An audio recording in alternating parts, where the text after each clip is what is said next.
My name is Michael, your presenter for today, and I'm at Ebonyi State University, CAS campus precisely. As you can see, I'm at Law Faculty to meet with Jerry Locke. I promise you, it's going to be an interactive and interesting session with him. Don't go nowhere, keep watching Ebonyi People TV. But before we proceed, before we start going, do well to subscribe to our YouTube channel. Thank you very much.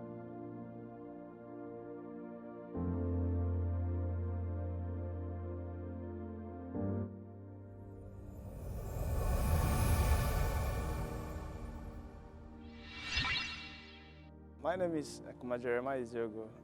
I'm from Izzy local government in Ebonyi State here. In fact, this is my community because here is Abaja and I'm from Abaja, though it's in Ebia down. I was born and bred here. There was a rumor we've heard about you that you dropped out from the university. Was that true? Yeah, of course, I dropped out from the university last year. I dropped out from 100 level. After second semester faculty exam, remaining justice, I discovered that my staying was kind of wasting my time since I did not pay school fees. So the last option I have to make was to drop out. Sir, what actually motivated you to go to Lagos? Because most students I know, when they drop out, you see them, some of them just go and take a on higher purchase. Some of them will go into robbery or courtesan, but what gave you that zeal to go further to Lagos to stay hustle? My going to Lagos, there are so many motives, like so many things motivated me. One of the things was that normally I do go to Port Harcourt. That was my first time in Lagos. But going back to Port Harcourt, because so many of my friends that I stayed with those days, all of them knew I got admission to study law. And so many of them sent me money during my matriculation. Then going back to Port Harcourt, though I can convince them for a number of months that I'm still a student, but when I start to exceed the number of months or days I'm supposed to stay, they will start asking me. And of course, many of them are learned. They know that law student doesn't stay outside school for long. This is the third mode. So I thought to myself, I won't go back to Port Harcourt, I'll go to Lagos. How did you return back to school? If I'm not making a mistake, you told us that the reason why you dropped school was because of fund, lack of fund to pay the school fees. And now you are back within a year. So just tell me how it goes. How I returned back to school actually was miraculous. Let me just put it out. Just effortless, like stress-free. Like, I don't know the perfect word to use. When I said miraculous, I mean, I didn't expect it. I didn't actually pay for it. It's more of grace that brought me back to school. Grace found you. Grace just found me. Simple because when I dropped out from school, though I still have it in mind that I'll come back to school and still study law, I just made that promise to myself that come rain, come shine, this life, I must be a lawyer. I must be a lawyer. So dropping out, I just looked at it as it can happen to any man. I didn't cultivate to it. It's just that I'm a victim of circumstance. I don't just have money, and that's why I dropped. But on a normal, I shouldn't have dropped. Then coming back, it's grace and miracle. I don't just work for it. You are still saying grace. Explain that grace to us. Because I can't just affirm that nobody have ever given out on the street, or nobody have ever given to the inmates. Even so many hawkers, like some advice, some stories I've been hearing that so many people have been giving out. But they come to realize how my own came differently. Like, when I watched the video, I was like, I knew from the first time that this is not a stage. It was natural. Yeah, people queried it.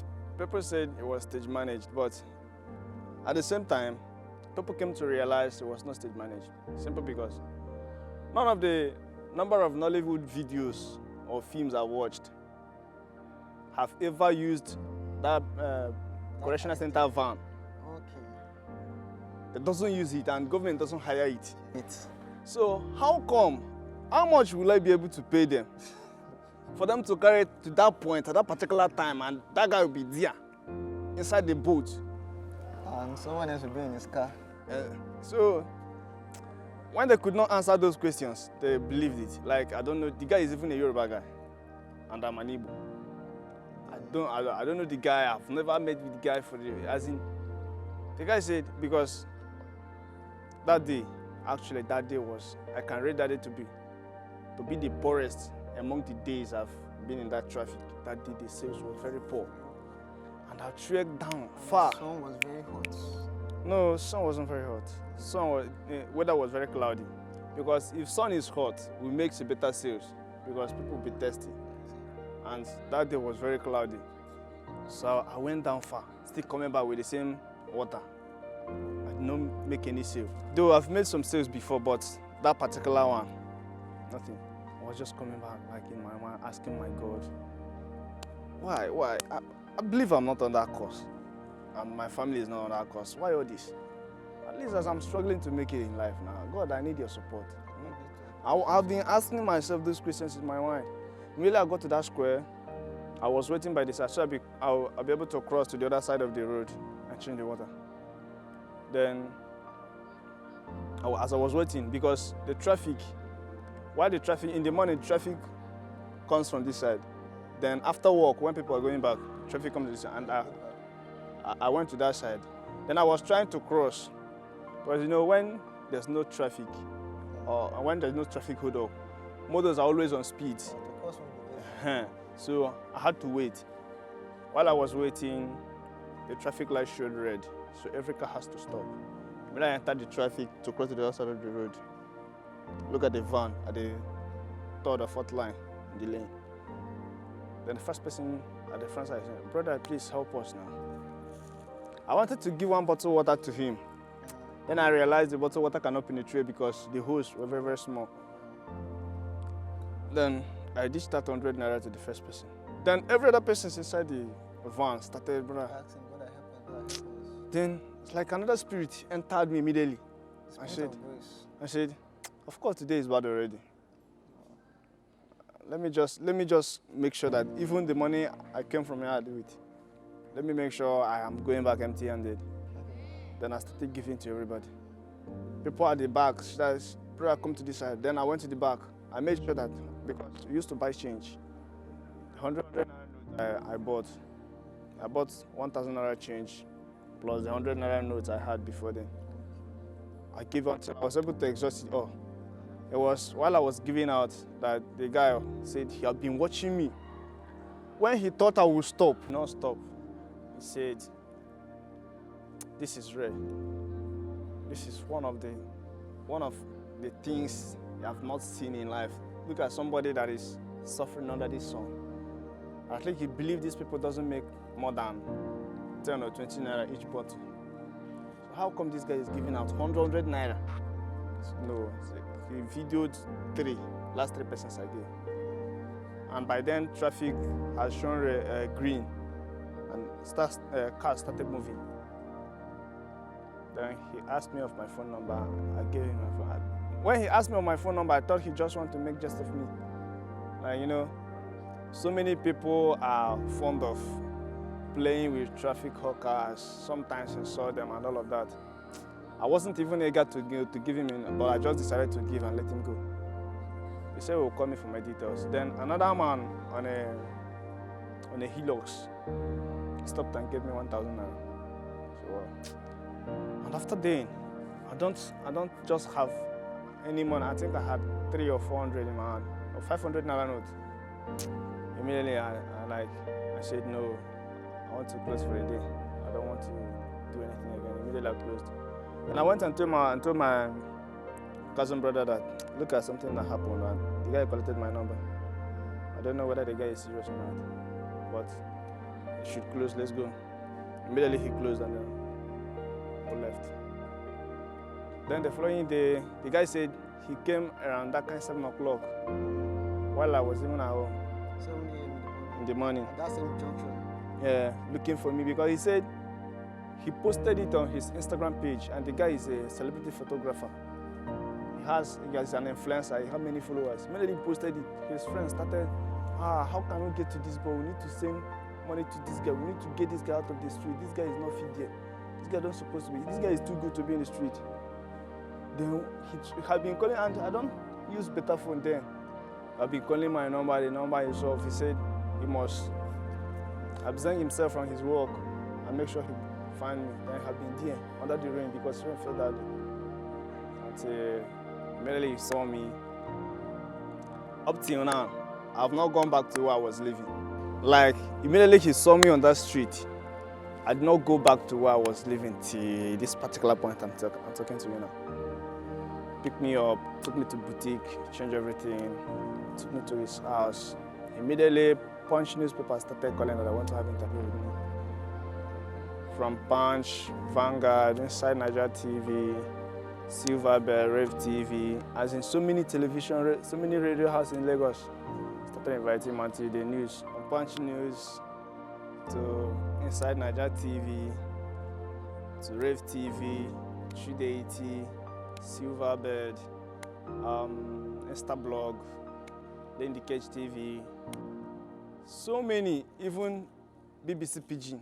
So immediately the guy picked me, I gave him my account number, and immediately people started sending me money. Like, seriously.